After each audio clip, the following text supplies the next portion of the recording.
어제 새정치민주연합 혁신위원회는 총선을 겨냥을 해서 혁신위의 총선에 대한 입장을 밝혔습니다. 사실 정당의 혁신이라는 것은요, 그 정당의 가치나 활동 방향, 이념, 색깔, 그리고 정책 노선, 정강, 이런 부분들이 시대에 맞는가, 또 그 정당이 어떤 활동을 해와서 국민들에게 도태되고 있는가, 이런 부분들을 고민을 해서 새로운 방향을 설정해주는 이런 역할에 그쳐야 되는데, 한국의 혁신위원회는 지금 무슨 혁신을 한다는 건지 모르겠습니다. 엊그제 혁신안을 발표를 했고, 그 혁신안과 더불어서 문재인 대표는 재신임이 되었는데요. 자, 혁신위가 이제 공천에 대해서 입을 열었습니다. 정당의 공천은 정당 안에서의 피 터지는 토론을 통해서 결론을 내야 되는데, 외부의 교수하던 사람, 전직 교육감, 이런 사람들이 모여가지고 정당의 공천의 가이드라인을 제시하는 것이 과연 혁신이라고 할 수 있는가? 저는 그것도 의문입니다. 좌우간 어제 나온 혁신이에요. 현재 운동권 출신으로 정치판에 들어온 지 20년이 다 되어가는 9386, 현재는 486이라 부르는 사람들이 그동안 정치판에서 과거의 시대 정신에 맞게 새로운 변화를 갖다가 도모하겠다 했지만 20년이 넘도록 아무런 변화를 도모하지 못하고 이념적으로 강경해지고 국민의 시각과는 동떨어지고 민생을 외면하는 정치를 해왔기 때문에 이런 486들이 물러나라. 즉 운동권 출신 정치 486들이 물러나야 당이 황골탈퇴된다. 이런 이야기를 하거나, 호남에 다선 의원들이 거기 눌러앉아서 주구장창 해먹기 때문에 이 사람들이 물러나라, 이럴 줄 알았는데 이런 이야기를 하지 않고요, 안철수, 김한길, 정세균, 문희상, 이해찬 이런 전직 대표들이 열세 지역에 출마하고 문재인 대표는 부산에 출마하라, 이런 이야기를 했습니다. 어찌 보면 문재인 대표 부산 출마하라는 이야기가 아주 심한 이야기처럼 보일 수 있지만, 문재인 대표는 지난번에 사상에 출마해가지고 무명의 손수저하고 붙어서 이겼습니다. 그렇게 된 국회의원을 대선 때도 내놓지 않았고 대선 떨어지고도요 국회의원직을 유지해서 지금까지 하고 있습니다. 문재인 대표가 부산에 출마하는 것이 과연 혁신인가? 그 다음에 문재인 대표의 정치적 라이벌이라고 할 수 있는 안철수, 김한길, 정세균, 이런 사람들이 열세 지역에 출마하라. 자, 안철수 의원 노원병인데 야권으로는 좀 유리한 지역일 수는 있겠죠. 자, 그러면 이분은 열세 지역에 출마하려면 어디로 가야 됩니까? 고향이 부산이니까 나란히 부산에 출마하라는 이야기입니까? 그 다음 김한길 의원은 구로 갑에 있다가 지금 광진에 가 있죠.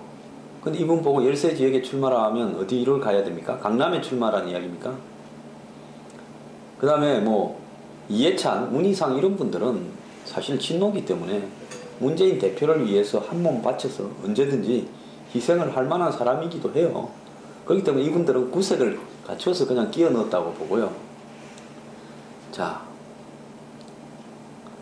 이런 어떤 부분, 예를 들어서 혁신위가 구체적으로 누구 사람을 갖다가 대여섯 명 언급을 하면서 열세 지역에 출마라고 하라고 하는 것이 과연 혁신 아니라고 할 수 있겠는가?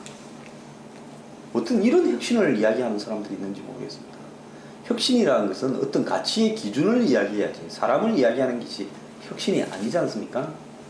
더 나아가지고요, 비리 혐의자, 참 한명숙 의원이 몇 년을 끌어서 대법원까지 확정돼도 아직 한명숙 의원이 비리라고 하지 않는 사람들이 1심에서 기소가 돼도 공천에 불이익을 주고 1심에서 유죄받으면 공천에 배제한다는 이야기를 했습니다. 정치적 라이벌 박지원을 제거하기 위한 이야기입니까? 안 그러면 예를 들어서 어떤 이 정치적으로 부담이 되는 인물들이 걸려들면 날리기 위한 겁니다. 그게 또 예를 들었어요. 정치적 기소는 구제해준다. 자, 정치적 기소와 정치적이지 않은 기소의 차이가 뭡니까? 돈 먹다가 걸리도 야당 의원들 전부 정치적으로 탄압받았다 이야기하죠. 왜 그럽니까? 다 먹는데 나만 잡으니까 정치적으로 탄압받았다 이 이야기 아닙니까? 길거리에서 소매치기 하다 잡힌 소매치기가 경찰한테 이야기합니다. 왜 내만 잡냐? 자아들은 안 잡고 자아는 안 잡고요.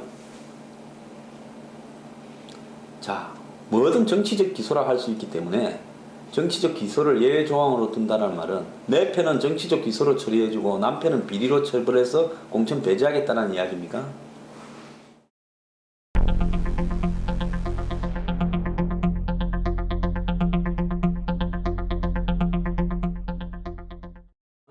이 시도와 같이 가관인 이야기가 하나 있었습니다. 어제 윤리심판원이라고요. 새정치연합에 뭐 잘못한 사람이 있으면 그 사람을 어떻게 처벌할 건가 결정을 내리는데요. 최고위원이었던 정청래 의원이 주성영 최고위원에 대해서 막말을 해가지고 1년간 자격정지를 받았다가 얼마 전에 6개월로 감형을 해줬다가 어제 사면을 시켜서 120일 만에 정청래 최고위원은 최고위에 복귀시켰습니다. 이제 뭐 공천이고 뭐고 아무런 문제가 없습니다.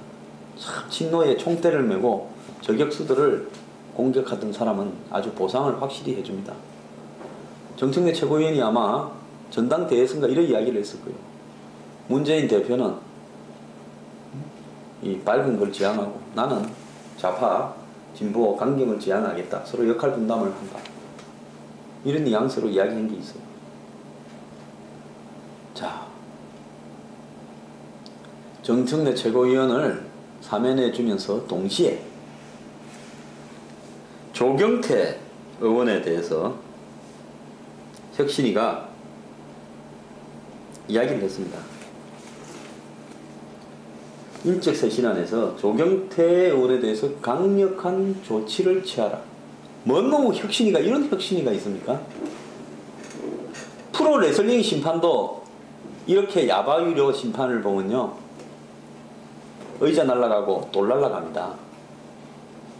한마디로 진노 혁신위도 아니고 당의 전체의 혁신적 방향을 정한다라는 혁신위원회에서 조경태 의원에 대해서 강경한 조치를 취하라. 조경태 의원이요, 지난번에 중앙위원회에서 밖에서 떠드는 사람 아무 말도 안 하는데 뭐라 했습니까? 거기 가서 손들면서 왜 토론도 안 하고 끝내는 이런 회의가 어디 있냐고 이야기를 했지 않습니까? 자, 이런 이야기를 하는 조경태 의원에 대해서 완전 눈앞에 가시라고 생각을 해가지고 혁신위가 정면으로 찍어서 처벌을 하라고. 저는요, 박수치고 통과하고 뭐 북한처럼요 거수로 통과시키고 뭐 거수도 박수로 했죠. 카운트도 안 합니다. 손들어도요. 자, 여러분 박수로 통과시킵시다. 이러는 새정치연합에 대해서 토론도 안 합니다. 찬반 토론도 안 하고 통과시킵니다. 어떻게 토론도 안 하고 통과시키는 이런 게 있을 수 있냐라고 문제 제기를 해오고 끊임없이 당의 친노의 헤게모니에 대해서 일정한 시각으로 비판을 해온 조경태 의원에 대해서 혁신위원회가 상을 주라고 하지는 못할 망정 처벌을 하라고 요구했습니다. 그래서 윤리심판원에서 조경태 의원에 대해서 지금 처벌을 하기 위한 절차를 아마 밟을 거고 조경태 의원을 처벌하겠다고 소환을 한 것 같습니다. 자, 조경태 의원은요, 완전 적지라고 할 수 있는, 문재인 의원도 한 번 선거하고는 두 번째 안 하려고 꼬리를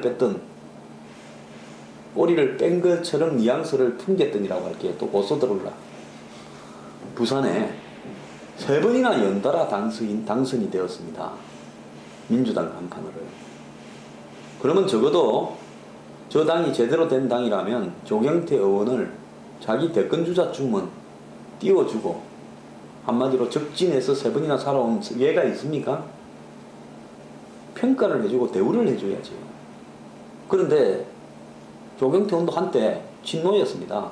근데 이 사람이 좀 바르다 보니까 친노에 대해서 비판을 많이 하다가 이제는 대표적인 반노가 돼버렸습니다. 친노였으니까 부산에서 출마하지 않았겠어요? 몇 번 떨어지고 됐죠. 젊었을 때부터 선거 출마해라. 근데 조경태 의원을 콕 찍어서 처벌해라.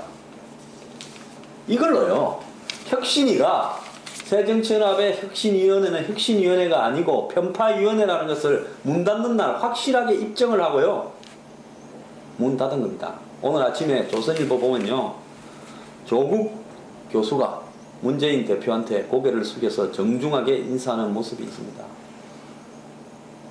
자, 내 편 불러다가 혁신위원 시켜서 적들을 제거하는 뭔 놈은 이런 혁신위원회가 있습니까?